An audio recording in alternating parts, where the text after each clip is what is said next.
Agora a gente vai ter uma pergunta aqui da plateia. Bom, boa tarde. Eu sou o Carlos Rocha, eu represento o Liber. E, primeiramente, parabenizar os dois pela exposição, ambas foram muito claras. Mas minha pergunta vai para o Rodrigo. Rodrigo, eu acho que ficou claro, pelo menos para mim, a inevitabilidade dessa crise. Eu queria te fazer uma pergunta sobre os reflexos políticos dela e o que você acha que vai acontecer. Eu te pergunto isso porque, primeiro, que essa reação que você falou mesmo de culpar o neoliberalismo pela crise.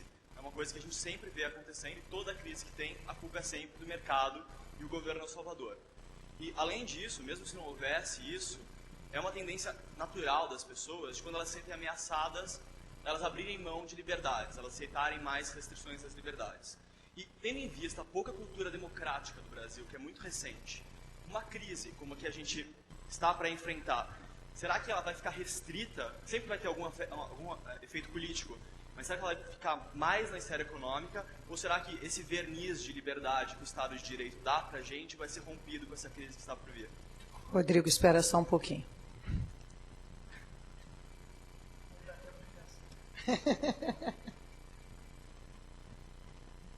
Ok. Eu não sei responder, eu tenho muito medo de fazer diagnósticos e previsões desse tipo. Sem dúvida é um risco preocupante o que você coloca, porque não há, de fato, disseminado na população brasileira um mínimo que seja de conhecimento um pouco mais profundo de economia de mercado, de coisas do tipo. E como eu coloquei na apresentação, com o diagnóstico errado, a receita vai ser pior, vai ser mais do veneno, mais crédito, mais intervenção, mais regulação, quer dizer, tudo que está de errado, eles vão querer aumentar. Eu acredito que vai vir uma crise sincera, não sei precisar o timing disso, existem 1000 fatores, o fato de eu trabalhar no mercado financeiro desde 97 fez com que eu fosse muito humilde em relação a previsões, porque se fosse assim estava todo mundo rico. É muito difícil, são muitos vetores de tudo que é lado influenciando o resultado final. Mas nós conseguimos sim detectar certas tendências preocupantes que vão estourar, alguma hora vão estourar. Não sei se vai dar tempo da gente tentar, pelo menos entre os formadores de opinião, mostrar que é uma crise do intervencionismo e não do liberalismo. Se não der tempo, infelizmente vai ser apenas mais uma crise onde eles vão usar a crise, o Estado sempre usa crise para disseminar medo, pânico e crescer com isso, né, os seus poderes, os seus tentáculos. Então é sempre assim, né? Pânico em relação ao aquecimento global, lá vem o governo. Pânico em relação a terrorismo, lá vem o governo. Então o governo vai sempre crescendo através da disseminação de medo nas pessoas ignorantes. Ignorantes não no sentido pejorativo, nós ignoramos muitas coisas. Então eu tenho receio de que quando estourar essa crise, se ela vier numa gravidade séria o suficiente, com um diagnóstico totalmente errado de suas causas, nós possamos sim cair num modelo mais autoritário, fascista, né, o que já tivemos tanto aí na América Latina. Isso é um perigo, é uma espada constante nas nossas cabeças, porque falta o mínimo de apreço pela liberdade individual abaixo da linha do Equador. Vamos aguardar um pouquinho o final da tradução.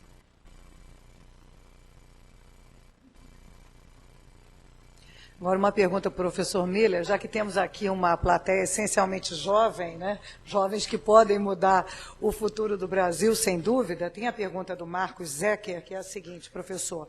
O que o jovem deve fomentar para auxiliar o crescimento econômico do Brasil? Em que área se fomentar? E que eu acho que é de maneira geral, né? O jovem tem que ter o que em mente para conseguir fazer com que o Brasil tenha um crescimento importante economicamente. Crescimento de uma economia depende dos investimentos e este falam os mainstream economistas e os austríacos têm suplemento. E um suplemento importante, os investimentos certos, que são dirigidos por um mercado. É uma diferença. De uma forma, é a mesma ideia. A economia precisa poupança vai criar estes investimentos. E esta diferença entre nós e a macroeconomia de tipo de Keynes, eles olham os agregados e nós damos uma olhada nos detalhes e notamos se este não fica bem na estrutura do mercado livre, este não vai dar bom. E assim exatamente acho que o ponto do Brasil, que temos primeiro uma taxa de poupança baixa, temos segundo uma taxa de investimentos baixa, mas ainda pior, temos maus investimentos, né?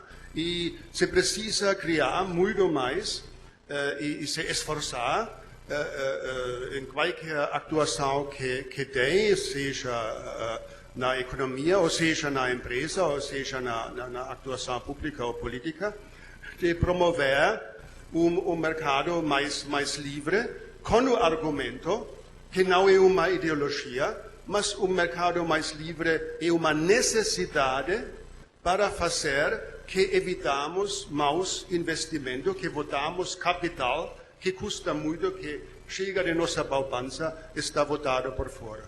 Obrigado. A gente tem uma pergunta aqui da plateia. Obrigado. André Burger, para ambos, se possível. O professor Anthony deu uma grande ênfase à estrutura e Banco Central na sua apresentação.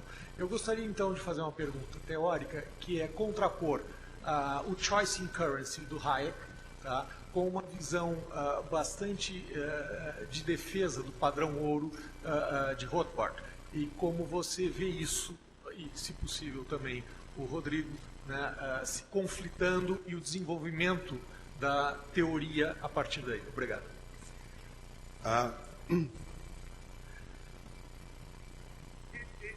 Eu não tenho desta área uma opinião já bem fundada. Estou pensando sobre esta pergunta e da minha evolução de pensamento. Quando estudei, né, meu primeiro passo era em favor de banco central altamente independente, né, quase no estilo de Greenspan. Nós não precisamos o padrão ouro, né, porque actuamos e tínhamos patrão ouro. Né? Foi a fala de Greenspan, e durante meus estudos como jovem eu pensei esta doutrina. E quando estudei mais sobre a escola austríaca, mais sobre Mises, me tornei mais aderente de sistema de padrão de ouro, mas eu acho que é difícil implantar. Né? E para implantar isto se precisa sistema político. E como notamos no caso do fim do padrão ouro, começou a Primeira Guerra Mundial e país depois do outro simplesmente finalizou este sistema. Assim, mais recentemente, e ainda estou no processo de estudar, eu me torno pouco mais em favor do sistema de free banking. Né? Quando este se estabiliza bem, tem quase uma bastão no mercado contra uma intervenção política. Rodrigo quer complementar. Tocou num ponto polêmico dentro da escola, né, que gera uma certa ruptura muitas vezes. Eu tenho uma inclinação maior pela ideia de Hayek nesse aspecto de free banking. Como eu acho que isso é mais difícil de conseguir na prática, eu gostaria de ver pelo menos a 100% reserves, quer dizer, um sistema onde você realmente vai ter que investir de acordo com o que foi poupado. Vamos acabar com a brincadeira de ilusão, né, de que dinheiro é fiat lux, fiat money. Então, eu acho que, como é mais fácil atingir politicamente a restrição de reserva, eu iria por esse caminho, na minha luta política, digamos assim. Agora, como ideal, seria o free banking total. Desestatização da moeda. Rodrigo, como você explica o fato de Hong Kong, que é da China agora, está no topo da liberdade econômica? O que se passa na cabeça dos chineses? É a pergunta. Bom, não é mérito dos chineses, né? Eles tomaram de volta. Não, eu não sei responder direito essa pergunta realmente. Acho que é um modelo, sem dúvida nenhuma, muito mais livre do que tudo que a gente tem por aí, né? E que funciona bem, sem um banco central, moeda PEG. Só que, eu não sei, é muito difícil você imaginar receitas de como replicar modelos que deram certo. De fato, você vai esbarrar em uma cacetada de obstáculos culturais e coisas do tipo que não são tão simples de você vencê-los. Então, não sei se é replicável você pegar um modelo de Hong Kong e tentar colocar como receita para o Brasil. Agora, é mais um exemplo, entre tantos outros, de que o caminho para a prosperidade, sem dúvida nenhuma, é a maior liberdade econômica, a maior liberdade individual. Tá certo. Professor Miller, a pergunta é do Ulisses Alfredo, do Instituto Federalista. Existe a possibilidade de termos no Sergipe, em Sergipe, um núcleo de estudos da escola austríaca e até formarmos um curso de mestrado baseado nessa corrente? Era uma surpresa minha.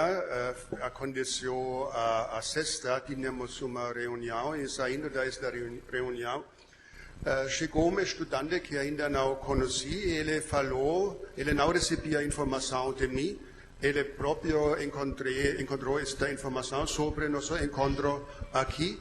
Aqui é um sinal, acho muito relevante, que o mercado e uma demanda existe e sua barreira informacional, e esta barreira é cada vez mais baixa com as novas mídias, e assim se tem a potencialidade, e eu já iniciei alguns primeiros passos nesta direção, e o que observei, e não só minha experiência, quase em todo o mundo, dos jovens especialmente, tem quase uma afinidade, vamos dizer, com todo respeito, instintiva para estas ideias. Como nos anos 60 e 70, quase instintivamente,